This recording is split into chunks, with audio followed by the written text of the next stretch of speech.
Volume 1 प्रतिलेखन संख्या 6667। अध्यक्ष महोदय, मैं मंत्री महोदय को बतलाना चाहती हूँ कि कुछ वर्ष पूर्व इस विभाग में अपर्याप्त कर्मचारी थे। इस दृष्टि से इस विभाग में हिंदी के काम में कोई प्रगति नहीं हुई है। अध्यक्ष महोदय, आपके लोकसभा सचिवालय में हिंदी के काम में काफ़ी प्रगति हुई है।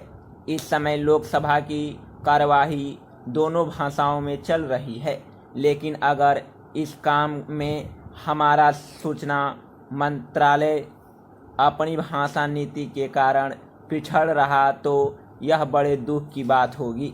खाद्य तथा कृषि मंत्रालय की मांगों पर बोलते हुए मुझे याद आता है कि इसे जितना भी महत्व आज दिया गया है और जितना महत्व आज दिया जा रहा है वह बहुत कम है।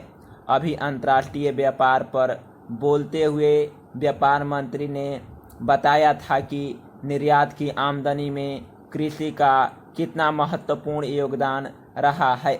उन्होंने बताया था कि 70% निर्यात कृषि की वस्तुओं का हो रहा है और उसी के द्वारा हमें इतनी आमदनी हो रही है।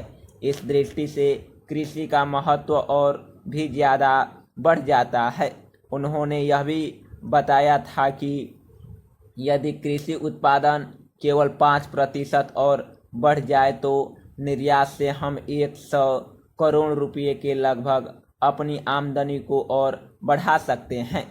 इतना महत्व इसका होने के बावजूद भी मुझे बड़े दुख का खेद है और सचमुच यह बड़े दुख की बात है कि आप कृषि के ऊपर जिसमें 100 करोड़ रुपए कमाने की क्षमता है, 1 करोड़ रुपया भी खर्च करने के लिए तैयार नहीं है।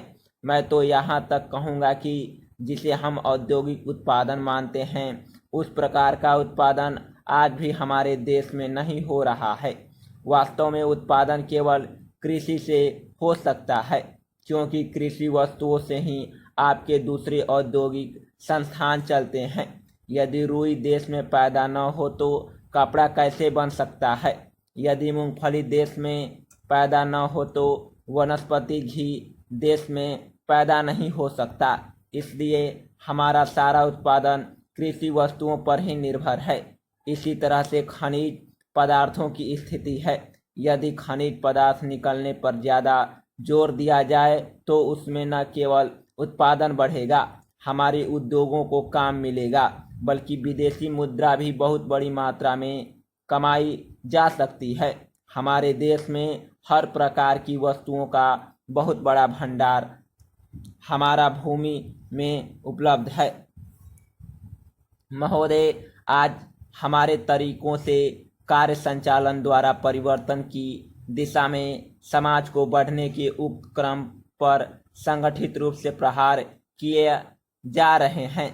कभी कभी मुझे लगता है कि सही उद्देश्यों का भी इस्तेमाल गलत तरह से किया जाता है, जिससे बृहत्तर उद्देश्यों पर प्रहार किया जाए, और इस पर आपको अपने विचार विमर्श के दौरान ध्यान देना चाहिए।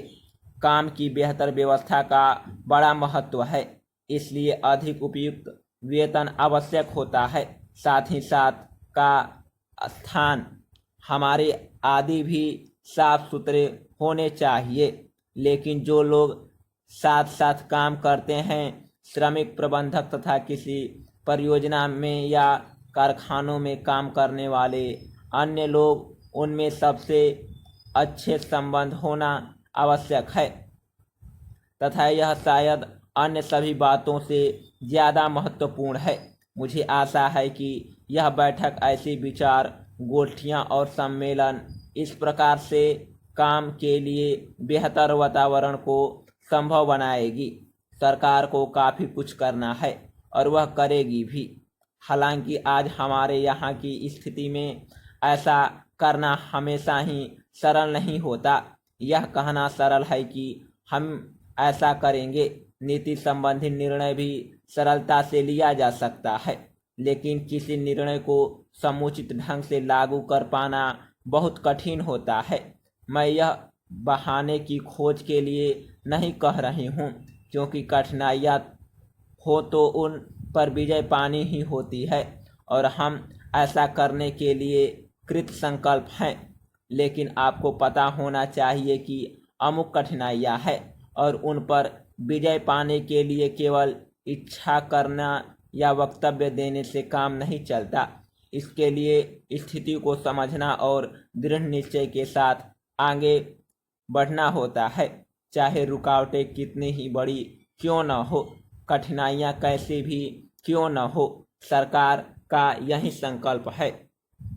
सार्वजनिक क्षेत्र को बहुत महत्वपूर्ण योगदान करना है। उसे यह काम अपनी उपलब्धियों द्वारा ही नहीं बल्कि श्रमिकों की भागीदारी की भावना से अनुभव करते हुए करना है। मैं जानती हूँ कि आज यह भावना सभी श्रमिकों में नहीं है। मुझे यह भी पता है कि इसके लिए हमेशा उन्हें ही दोषी नहीं ठहराया जा सकता। हमने प्रयास ही नहीं किया कि उन्हें ऐसा अनुभव होता है। मैं जानती हूँ कि प्रायः जो मजदूर किसी बांध के निर्माण में लगे हैं उन्हें पता ही नहीं होता कि बांध होता क्या है। समाप्त।